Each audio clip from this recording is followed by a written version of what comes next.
Hello, everyone, and welcome to another edition of Mayor Menino's Game of the Week. We're at the first annual Basketball X-Perts Black History Month Classic. We're at the third game of this classic here so far between two Boston public school teams, Brighton and East Boston and Allen. Both these teams kind of thought it was going to be a rebuilding year, but they're both having good seasons and they're both going to be in the tournament.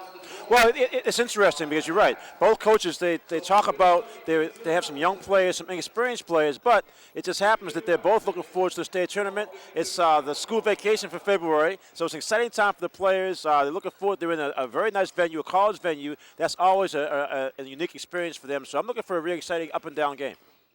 Now, both these teams, East Boston and the Boston North Division, they'll be playing in the city championships next week. They have a semifinal game against O'Brien, who just played just before us. And then Brighton didn't make the city championships, but as you mentioned before, they're going to be in the state tournament. They're 9-6, and they're a team that's kind of young, but they're still having a good season. They are, and they have a couple of football players from that Super Bowl season. So we'll look forward to see if they can play physical, if they can keep up and deal with the size of East Boston. We had East Boston earlier this year. They had a pretty easy win, but after that game, if you recall, Malcolm Smith, the head coach, was very upset with the effort. They didn't think his players were really playing hard enough. We'll see if any of that translates to this game here. Now, with a team like East Boston, we've talked about them before, they don't have a lot of height. They lost a few guys from last year.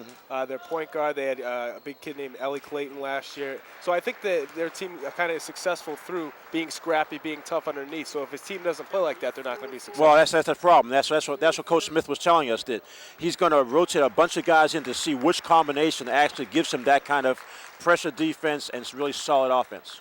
They do have a couple of nice guys inside. Richie Pena, who the last time we covered them had a really good game. He had a lot of rebounds. He had about 16, 17 points. They also have Jarrett Calhoun, who's only about 6 feet tall, but plays big. He's wide. He's exactly. And he's a tough kid to play underneath, and he gets a lot of rebounds. So we're going to head now to center court to the PA announcer, who's going to give us the opening starting lineups for both East Boston and Brighton.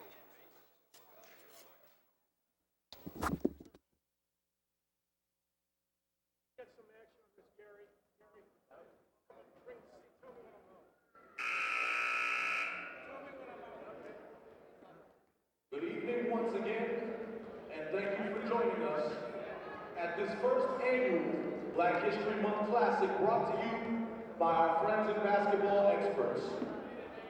And right now I'd like to take this time to share with you a brief Black history fact.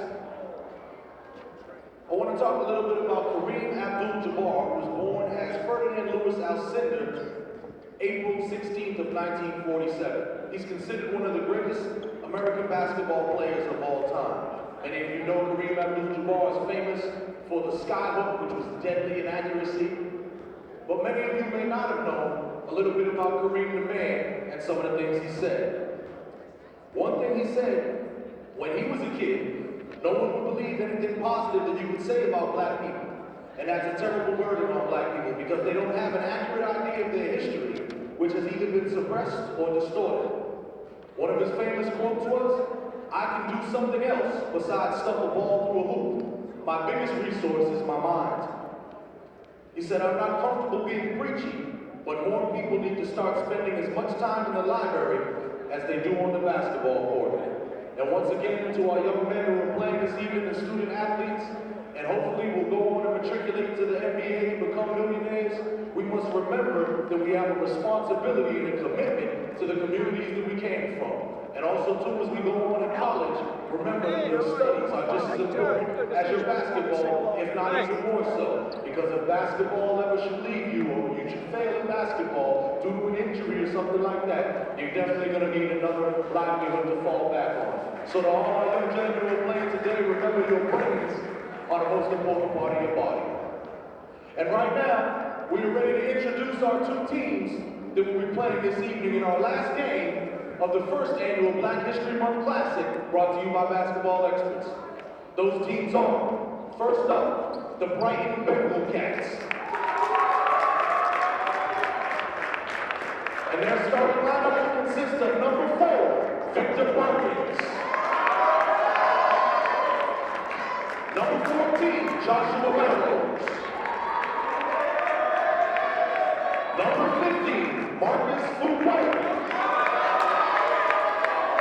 Number 21, Nicholas Allen. And lastly, rounding out the team for the Blue Nets is number 25, James.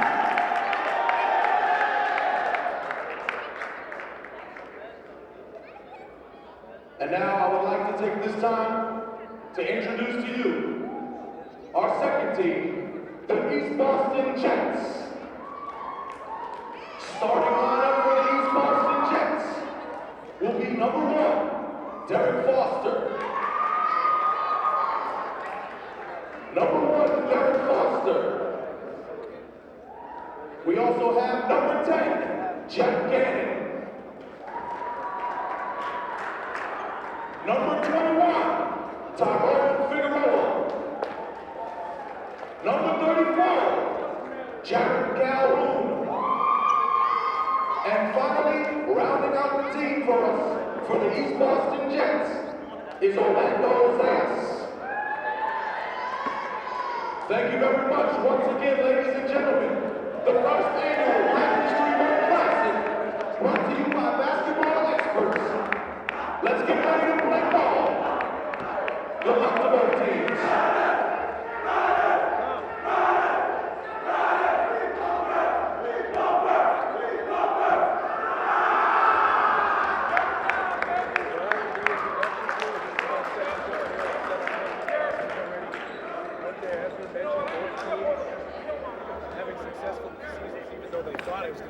Rebuilding years, so they have some young guys mixed with some seniors, and should be an exciting game.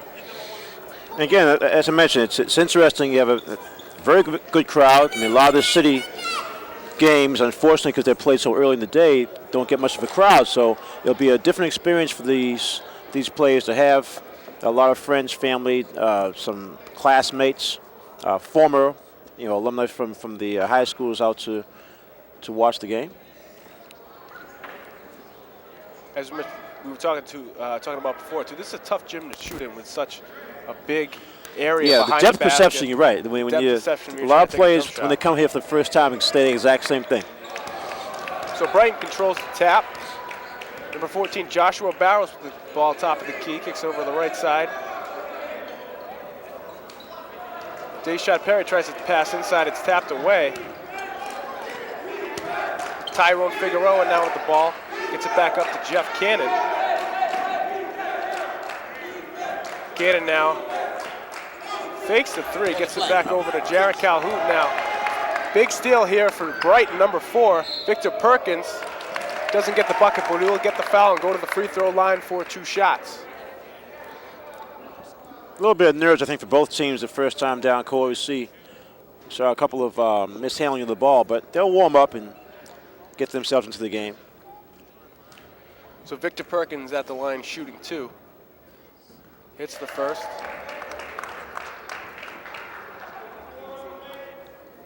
Talk about pressure on a team. Just think, Pat, okay, Brighton wins the Super Bowl, right?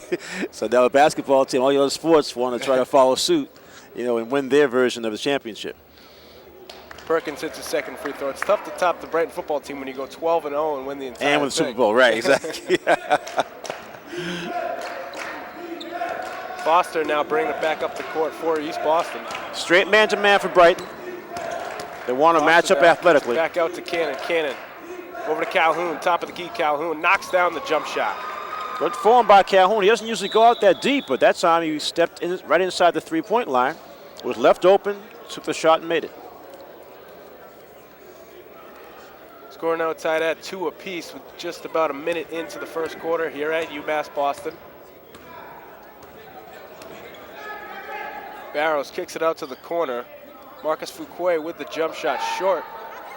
And a rebound to East Boston. Foster now coming the other way. Skip pass over to Tyrone Figueroa. Can't believe he just caught that. Foster now for 3. He's off the mark. Rebound, Fuquay. We're going the other way for Brighton.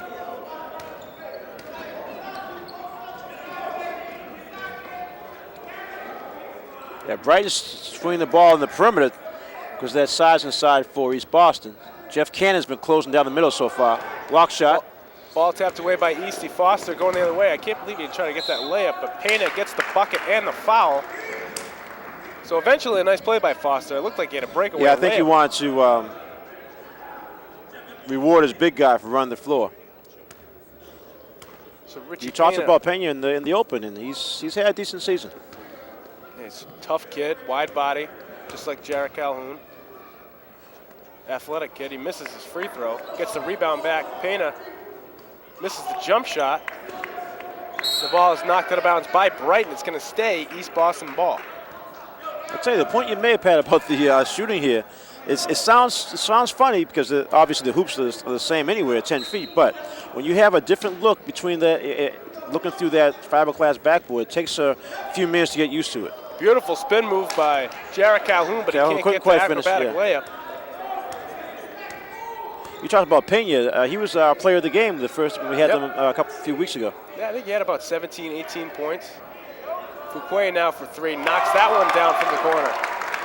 He puts Brighton back on top 5-4. He's one of the players that Coach Kwame Green really depends on for his offense. Derek Foster now in the corner of Figueroa, back out to Foster.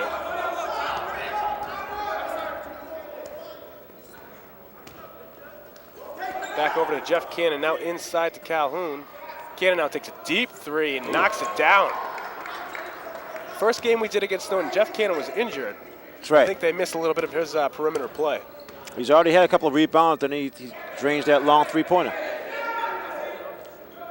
Kick it over to Fuquay. Fuquay driving the baseline, tries to pass inside, gets it to Nicholas Allen, and Allen hits the lane. Good job staying with it for Allen, as he was actually off balance, but still spun it up there.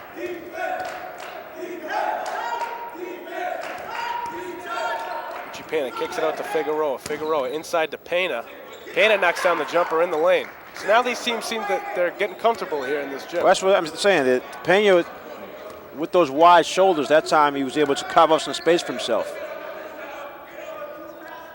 Brighton's going to have to figure out some way to get those guys out of the lane for East Boston. Barrows now with the ball top of the key, back over to Fuquay. Fuquay tries an acrobatic jumper, and it's knocked out of bounds by Tyrone Figueroa. Talked about the football players on Brighton. Figueroa was the running back for East Boston. He had a great season, over I think 1,800 yards and around 20 touchdowns. Yeah, fantastic season for East Boston overall. He was one of the stars. Nice block once again for East Boston. That was Richie Pena, who's all over the court right now here early on. Yeah, Pena's really into it. Now, another factor is that both coaches are going to have to watch the stamina for the players, because this is a regulation college gym, and a lot of the high school gyms in Boston are not regulation sides, so they're not the full 94 feet. So fatigue may become a factor at any point in the game. Especially for a team like Brighton. Their home gym is very, very small. I mean, East Boston's small to begin with, but Brighton's is even smaller. And this is certainly a different venue for both these teams. Jeff Cannon now circling top of the key, gets it over to Pena. Pena drives inside, hits the running lay-in. Yeah, the man-to-man is not really working much for Brighton, because the East Boston players are just a little too bigger. And Pena is the main culprit right now, as he's got inside 3 times already. Now inside, nice lay-in there by Nicholas right Allen. Back to Nicholas Allen. We saw him with 2 moves inside.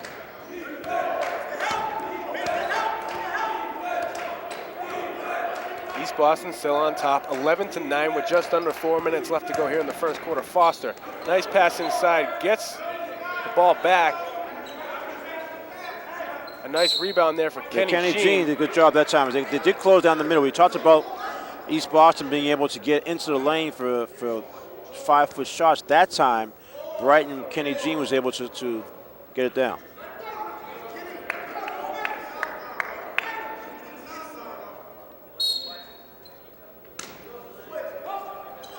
Figueroa now inbounds it to Foster.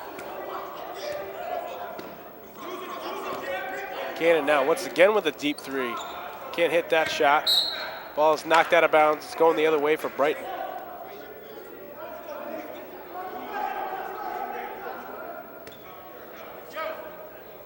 Seems like Eastie's offense is coming easier for them than Brighton's offense is. For some reason, they have better spacing, and that's in the half-court set. That's what you have to have. So we get a foul here on Tyrone Figueroa. Yeah, Figueroa is actually holding on to Barrows, who's trying to run for the ball. So Kenny Jean will inbound the ball for Brighton.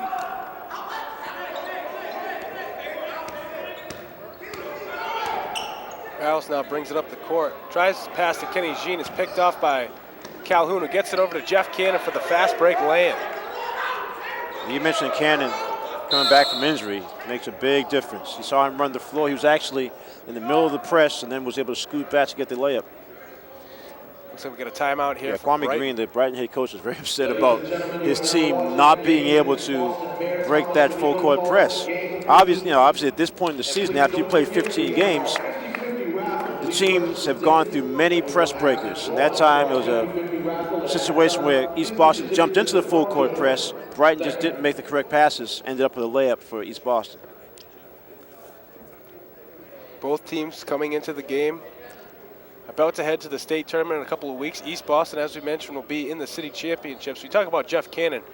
He was on the team last year, and I remember being at the city championships, and Madison Park was favored in the city championship. They're the number one team in the state. They were undefeated. And they're playing this East Boston team, and Jeff Cannon, and they had a couple other players who were just hitting threes and jump shots. Tyrone Hughes, yep. Tyrone Hughes. Yep. They had a lot of players who were just knocking down jump shots, and they were running the floor, and that's the type of game that East Boston plays. They're scrappy, they run the floor, and they go for offensive rebounds.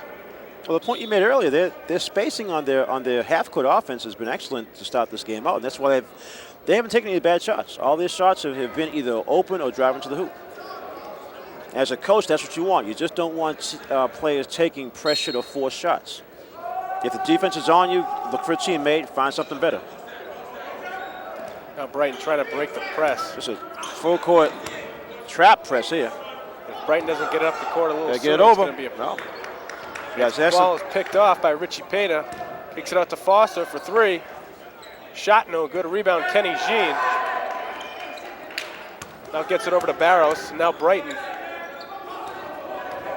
gets the ball up the floor. They get it in the corner to Allen. Allen is fouled in the corner. It'll be Brighton ball underneath. Yeah, one thing we're not seeing Brighton do, usually on a trapping full court press like that, you want a ball fake one way, then pass it the opposite direction. We haven't seen Brighton do that yet.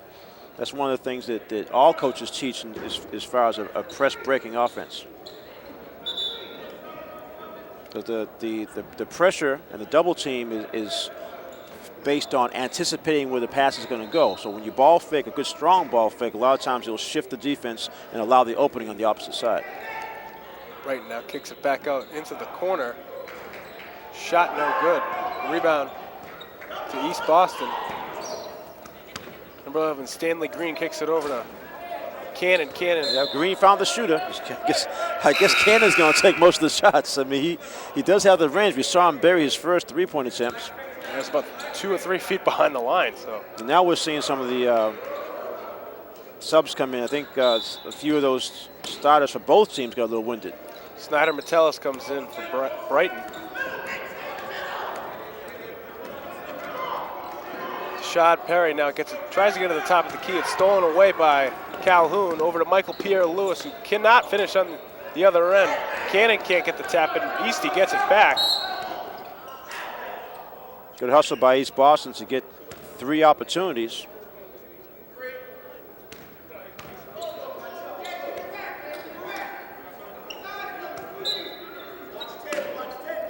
Pierre-Louis will inbound the ball over to Cannon.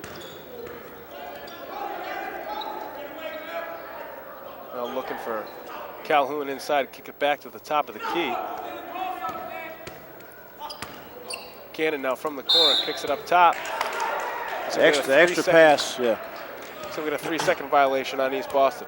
Brighton came out that time in more of a matchup zone look, as they're playing man-to-man principles, but they're also trying to close down that lane. Stanley Green with the steal, but then Brighton gets it back. Number 12, Domingo Texera on the other end. He lost his footing. He picked his dribble up on the wrong foot and took the extra step. Just under 2 minutes to go. East Boston up 13-9 on Brighton. Stanley Green now for 3 from the corner, short. And a rebound to Brighton. See, Stanley go back to the coach and say, I'm used to the smaller court. Right. That's why he came up short. There was a wide open look. Ball is tipped away by Eastie. Now Stanley Green comes away with it, looking down floor.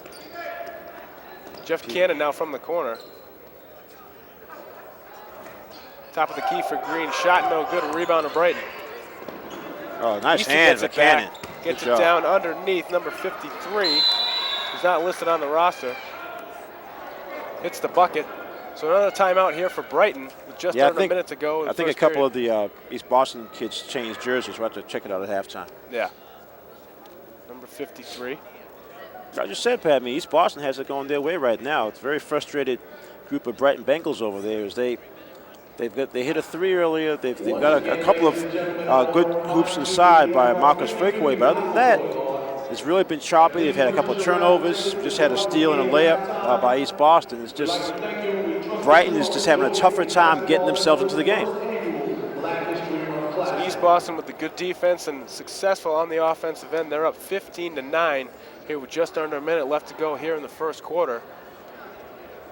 I'd say I think for head coach Kwame Brown, as poorly as this team has played offensively, he's actually probably happy just to be down 6. Right. Because they have hustled. They've been, especially Kenny Jean, who's gotten a few rebounds early on. But they've got to figure out this defensive set a little better. And they did get it inside earlier to Nicholas Allen. He had a couple of hoops underneath, but that seems like the only time they've been able to get the ball in the lane. Everything else has been jump shots by Fuquay. Yeah, I think if Okoye can hit something more outside, then as you mentioned, get the ball inside to Allen, they have the inside-outside threat. So once again, East Boston with the press. Brighton breaks it. Fuquay taking the ball to the rack. Can't get the shot off the glass. Rebound, East Boston. Stanley Green kicks it up down the sideline. Oh, he has a guy underneath. Gets it inside. Nice pass. It's going to be an offensive foul on Orlando Zayas. Yeah. Coach Smith isn't too happy about that one. No, he's trying to figure out where. Zayas did go strong to the basket. I think he dipped his shoulder a bit, though. Nice hustle play there by Stanley Green. It's going to stay Brighton ball.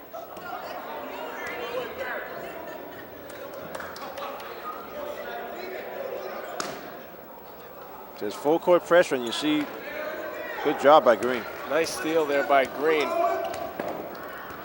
Pierre Lewis comes away with it. Tries to pass inside, but it's a little too much mustard on that one. It'll go out of bounds back to Brighton. We were talking about how East Boston's doing much better in the half-court set. Zip that pass. He had a big guy inside, but no chance to catch that one. So Pierre Lewis is going to be taken out of the game and told, just make it a softer pass. Right. Help your teammates out. Don't break his fingers. Brighton once again trying to break the press. Stanley Green with another steal. Gets the bucket on the other end. You can't dribble through that type of press, and Brighton continually is trying to do that. You got a fake, use a ball fake, and pass it up court. Nice pass inside for Brighton. They can't get the shot. Tap in for Brighton, no good. And a rebound to East Boston. Green now pushing it up the floor.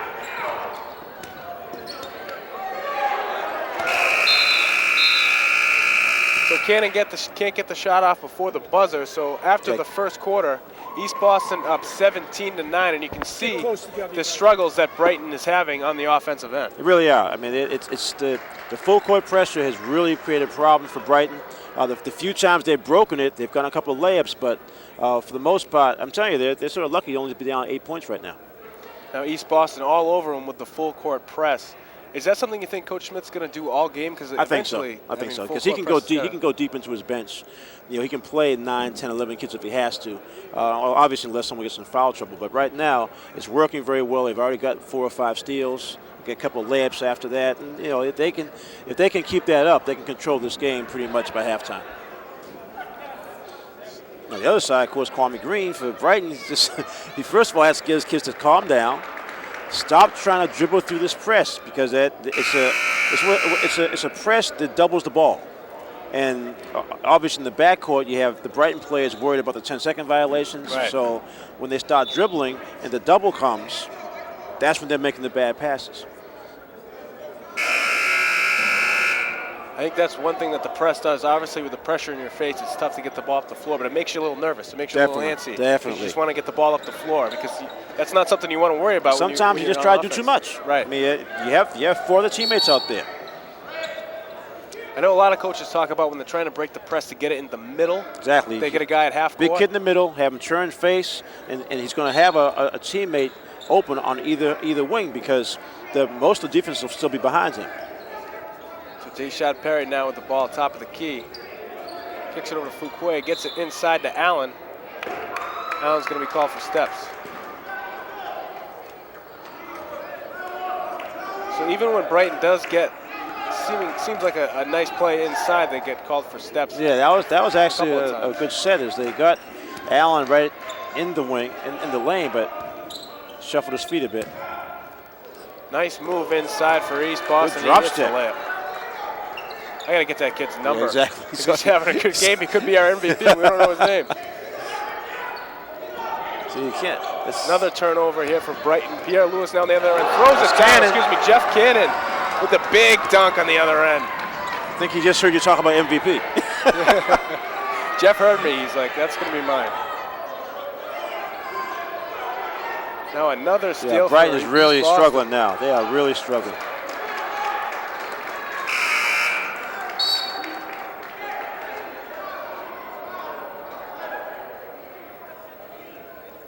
So East Boston will get the ball back coming the other way.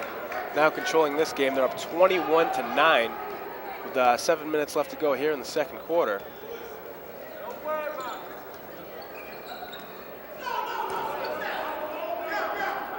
Cannon once again with the ball top of the key, feeds it inside. Eastie tries to pass, it's knocked away, it'll stay East Boston ball. Yeah, Brighton's going to go to like a half-court zone here to try to. They're going to try some double teams of their own. There's the big kid again with the drop step. Nice play there by number 53. A little bit of a shoulder, but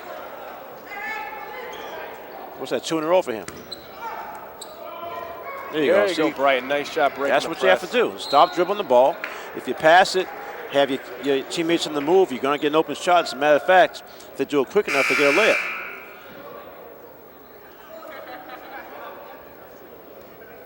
Jeff Cannon gets a break. He did an excellent job in the first half. Hit a 3, had that exciting dunk a minute ago. Now Barrows driving the lane, kicks it out to Fuquay for 3. Marcus can't hit the shot. Stanley Green pushing the ball up the floor. He's all alone. Now he's going to back it back out, get his team.